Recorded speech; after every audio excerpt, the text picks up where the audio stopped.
Hello, guys. Hope everyone is doing great.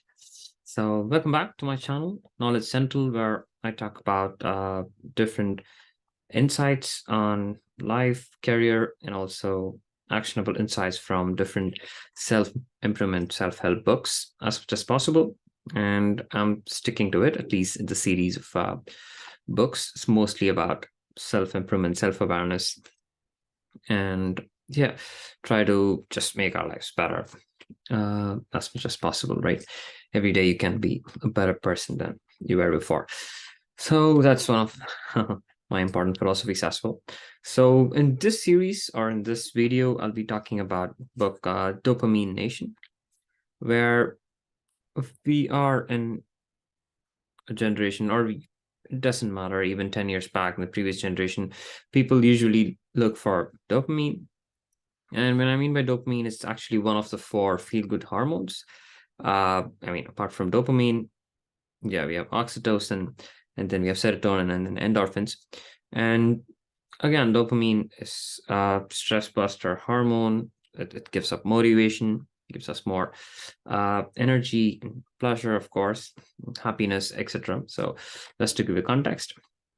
And why is it important to keep that on check and not, uh, get too much of dopamine? One, uh, if it's naturally occurring, it's totally fine. That's amazing. But the idea is to, not stretch it too far. One. Second thing is get addicted to it, and then, that's a lot of consequences. So that has to be a balance. And it kind of tells us what are the flaws, what are the things we should avoid, of course, and try to have a more balanced life in everything we do, right? Because there's different theories I also want to talk about, the dopamine release and the dopamine cycles, etc. But this book doesn't go deep into it. But I'll just cover the three important actionable insights I learned from the book from Anna, and how we need to be careful or aware of this dopamine cycle. So let's start with a favorite quote from the author, as usual.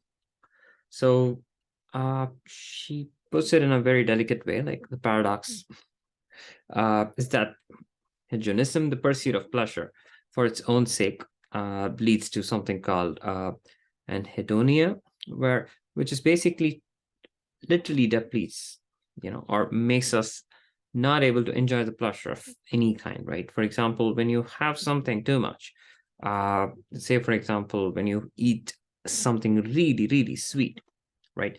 Even the normal sweets, chocolates, everything tastes actually not even normal. It tastes worse, right? So when you have something to such a high extent, everything which is normal, say, for example, meeting friends, family, listening to music, eating good food, eating chocolate, also seems not happy for you.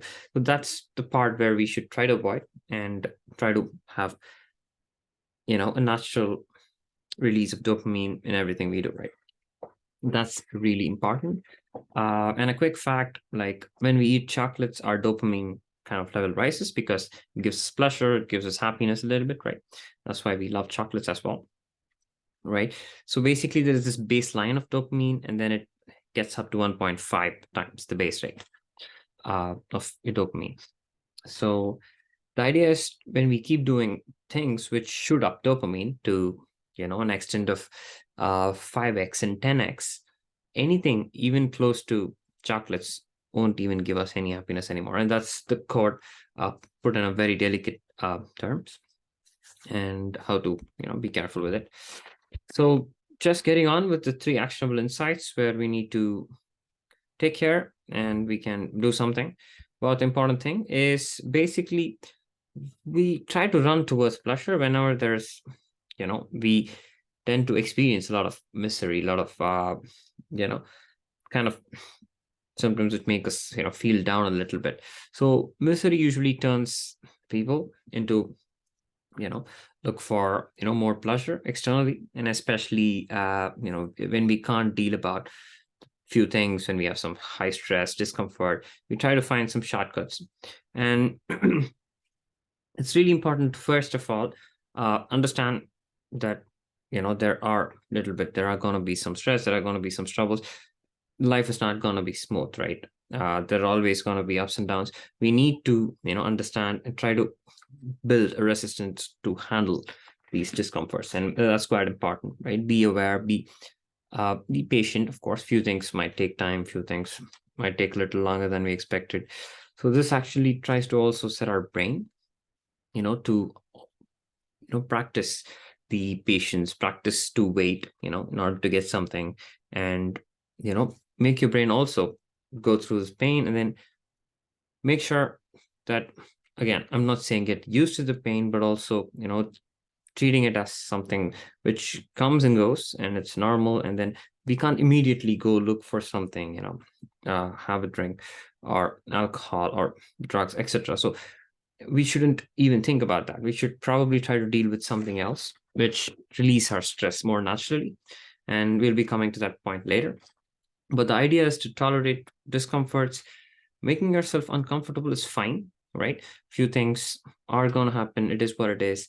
So make sure your brain understands, and deliberately uh, be in the moment and try to be aware. And finally, it's always about your awareness. Like, how do you feel? What are you going through? Talk to someone, talk to your friends. Make sure you have a plan how to process things. And if it's in your control, set a plan, set a target, set a goal, go for it. If not, then make up a mind that, okay, doesn't go well, what next? So the idea is, don't immediately turn to something which might artificially try to relieve the pressure or stress for a short while, and then it just gets into a habit, and this is really important to avoid this habit loop. So whenever we have a discomfort, we do something which is not good in our long run. And habit loop is a huge concept which I've already talked about in Atomic Habits. So if you want to know more, please feel free to hit that video down below somewhere, I think a few months back. So next is something solid. So we should be really important to stop immediately solving this craving issue. So constantly fulfilling a dopamine craving actually brings up a huge change in our body, something called neuroadaptation, where your dopamine cycle literally shifts from normal to, it keeps expecting again and again something really high. And even if you give something naturally, say for example, when you listen to music, when you exercise, when you say for example, do something interesting which used to be fun, won't be fun anymore, won't give you the same level of dopamine, same level of happiness anymore. So basically what happens then is, if you're not able to reach to that level of high dopamine, which sometimes people get in a artificial way, say for example, in extreme cases, drugs, alcohol, I'm talking about too much alcohol, getting wasted, and things like that. So what happens if you're not reaching to that level? Even anything small naturally also won't give you the same level of happiness, which increases again, which gives us stress, anxiety, and we might be cranky. And then this also imbalances our hormonal secretions of all the four feel good hormones I was talking about: dopamine, oxytocin, serotonin, and endorphins. It won't secrete to the level which gives you the immense happiness which you used to have before. And then your neural networks are adapted to this. And then at some point, when you are not able to reach to that point, you feel not good, you feel stressed, you feel actually more worse compared to normal, or being happy actually around friends. So, or doing anything fun to that matter. So it's really important to have a balance between your mind, body, and the spirit, and especially to be aware of things you do to have this dopamine high, especially if you are used to certain things. Say, for example, again, I'm going back to alcohol and drugs because it's a very common example. Youngsters and people getting addicted to it, and things like it. The idea is not to do it, first of all, of course. In long run, both are not healthy. It's not going to help you. Of course, in short term, it's going to give you a dopamine high. It's going to make you happy. But I always feel the philosophy should be thinking long term, right? In 5 years down the line, if I keep doing this every day, is it going to help me out? Right. But if you go for a walk, do some cycling, hit the gym every day, 5 years down the line, you will have an immense level of fitness, and that's unimaginable level of dedication as well, of course, to achieve that. So always try to think long term, and that's also one of my important philosophies. I keep talking about this in, I think, a lot of previous videos.